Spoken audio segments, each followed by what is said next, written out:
Kita tidak dapat mengubah masa depan, namun masa lalu adalah cermin untuk masa depan. Apapun yang sudah hancur, walaupun bisa diperbaiki, tidak akan pernah bisa terasa sama. Meskipun begitu, Bian tetap coba meniti setiap serpian hati, melipat rahasia, serta membiasakan diri menahan kegetiran. Hari, minggu, juga bulan berlalu, baik Marisa dan bukan bersikap seolah tidak ada duri di antara mereka. Mereka enggan melangkah dengan kaki kotor, juga tidak sudi membersihkannya.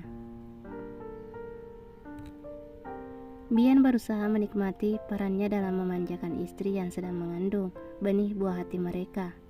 Ya, dia adalah anakku. Keajaiban yang sedang dikandung Marisa adalah miliknya.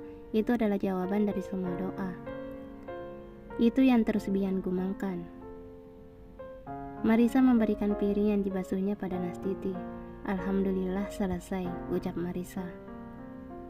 Malam ini, untuk pertama kali setelah beberapa bulan berlalu, Bian juga Marisa mau makan malam bersama dengan keluarga Sujarmoko, juga ibunda Marisa. Kehangatan yang mulai terajut, perlahan mengikis jarak antara Bian dan Marisa.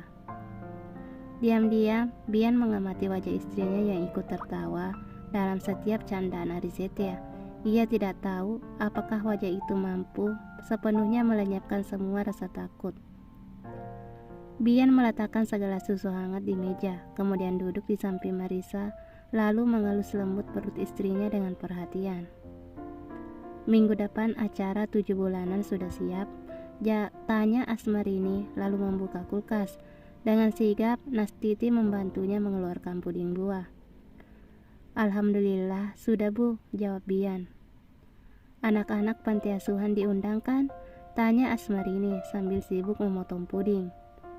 Iya, nanti ibu-ibu dari pengajian Bunda Anissa juga datang, tambah Bian. Alhamdulillah, insya Allah berkah, banyak yang mendoakan. Semoga lancar sampai persalinan, semuanya sehat. Marisa tersenyum lega saat semua orang mengamini doa Anissa.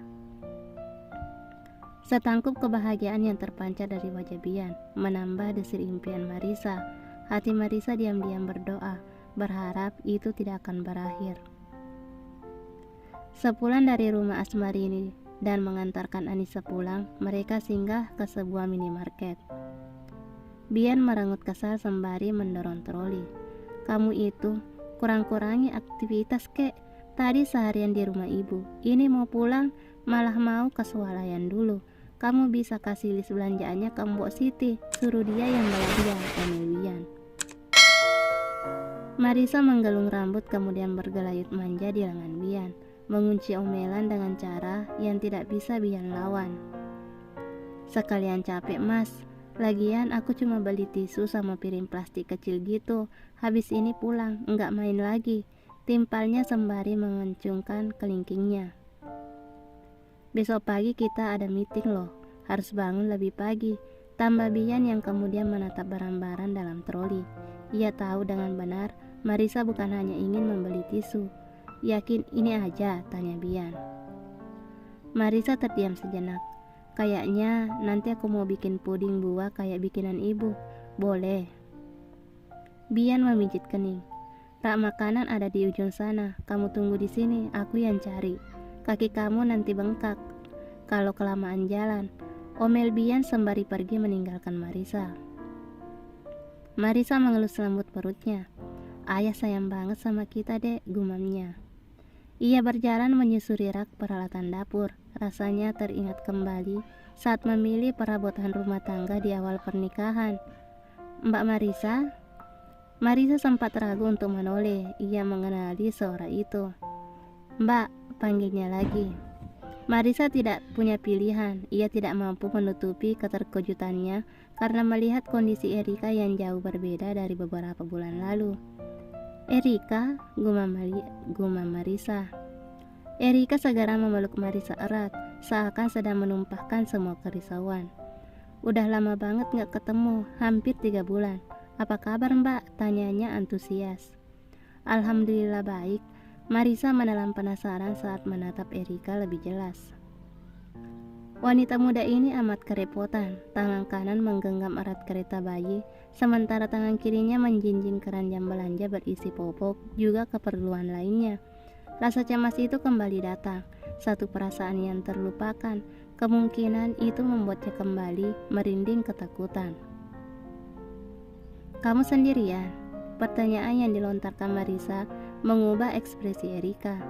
"Maaf, maksudku Samuel nggak antar." Erika menggeleng pelan. Marisa menggigit bibir, kemudian menyesal saat bulir bening merebak di ujung mata Erika. Sejak dari rumah sakit, dia nggak pulang ke rumah, paling hanya seminggu sekali lihat Abi, lirih Erika. "Abi?" Marisa merunduk, sedikit menyingkap ke lampu yang menutupi kereta bayi. "Masya Allah, cantiknya, sudah besar. Siapa namanya?" tanya Marisa. "Abi Beneta Herman," jawab Erika tersenyum bangga. "Cantiknya." "Halo Abi," sapa Marisa. "Marisa," panggil Bian. Tergesa-gesa, ia mendorong troli belanja lalu menarik tangan Marisa. "Aku sudah selesai, ayo pulang," perintahnya panik. "Malam Mas," sapa Erika. Bian hanya mengangguk pelan, tidak bisa menyembunyikan rasa kesal. "Ayo, pulangnya lagi." "Iya, Erika, aku duluan ya." "Da Abi," pamit Marisa. Di pelataran parkir, Bian memasukkan tas belanjaan ke dalam bagasi, kemudian masuk ke mobil, lalu membantu Marisa memasang sabuk. Sebelum menyalakan mesin mobil, ia sempat melirik Marisa yang terdiam. Setibanya di rumah, Marisa membawa tas kerja Bian, sedangkan Bian menjinjing tas belanjaan. Sekali lagi wajah Erika melintas dengan cepat. Marisa kembali menatap Bian. Mereka berdua telah sama-sama berjanji untuk menjauh dari masa lalu. Tetapi Bian meletakkan 2 tas belanjaan di atas meja dapur. "Suruh Mbok Siti saja yang beresin. Setelah kamu mandi, langsung tidur," titahnya. "Iya Mas," jawab Marisa lalu mengeluarkan kotak jus jeruk dari kulkas. Sejenak dia terdiam. Lagi-lagi wajah Abi termasuk senyum Erika mengusik hatinya. "Apa yang kamu lakukan Samuel?" batin Marisa. "Aku tahu apa yang kamu pikirkan. Jangan coba untuk ikut campur lagi dalam masalah mereka," ancam Bian. Ucapan Bian menyentak hatinya. Marisa kembali meletakkan gelas kemudian mendekati Bian. "Mas, kasihan Erika. Kamu lihat sendiri kan, dia kacau banget. Maksud aku, gak seharusnya Samuel gitu sama istrinya," bela Marisa. Bian menggebrak meja. "Cukup kencang. Aku sudah katakan, berhenti ikut campur. Semua yang terjadi karena kamu gak bisa berhenti ikut campur. Semua yang terjadi pada Erika itu bukan tanggung jawabmu untuk meluruskan semuanya. Berhentilah," marah Bian. Marisa tertegun. Jantungnya berdentum kencang melihat luapan emosi Bian. "Biarkan kita tetap seperti ini. Aku mohon padamu, jangan membuatku menyerah," mohon Bian. Malam itu berlalu dengan sebuah kecemasan di hati keduanya. Dinding yang dibangun Bian perlahan dikikis oleh Marisa. Keesokan harinya, Bian mencoba mengawali hari itu dengan membuat roti panggang coklat kesukaan Marisa. Sedari subuh, ia sudah sibuk di dapur. Marisa memoles bibir tipis-tipis, kemudian meraih dasi juga jas tanpa lengan di atas tempat tidur. Aroma lezat membuatnya bergegas menuruni anak tangga. Bian tampak menggemaskan saat mengenakan celemek berwarna merah. Dia tersenyum saat Marisa mendekat. "Duduklah, aku yang siapkan sarapan." Marisa mengangguk setuju, kemudian menyampirkan pakaian di sandaran kursi, lalu duduk dengan manis sembari terus memperhatikan Bian. Bian meletakkan sepiring roti panggang, susu hangat juga potongan buah apel, kemudian duduk di kursi yang bersebelahan dengan Marisa, lalu menyesap secangkir kopi kental. Matanya tetap tertuju pada dia yang tercinta, merekam setiap gerakan wanita itu. Luka di hati mendadak kembali terasa nyeri saat logikanya bertanya, "Akankah kamu menatap wajah itu setelah dia melahirkan anak yang ternyata bukan milikmu?" Selepas menikmati sarapan, Marisa membantu Bian mengenakan dasi. Ia menyukai kegiatan sepele yang sudah belasan tahun dilakukan. Kamu cantik sekali, puji Bian kemudian mengecup dahi Marisa. Katanya, kalau wanita sedang hamil, dia jadi jauh lebih cantik timpalnya. Bian menjawil hidung Marisa. Kamu tetap cantik, sebelum hamil juga cantik. Godanya lagi lalu mengecup bibir Marisa. Lipstik aku nempel di bibir kamu, ujarnya lalu menyeka bibir Bian. Biar saja, sergahnya kemudian kembali mengecup bibir Marisa. Mas, malu sama Mbok Siti, elaknya. Siti yang sedari tadi memperhatikan keromantisan mereka, merasa malu sendiri. Ia berharap kedua majikannya itu tetap mesra seperti itu. Bian dan Marisa menghidupkan udara. Canda tawa mengisi setiap kekosongan antar keduanya. Kemesraan itu tidak hilang meski telah berada di lobi kantor. Marisa merangkul lengan Bian, membiarkan semua menatap dengan iri, termasuk sepasang mata yang membenci senyum itu. Ia bersumpah akan kembali merebut bagian miliknya.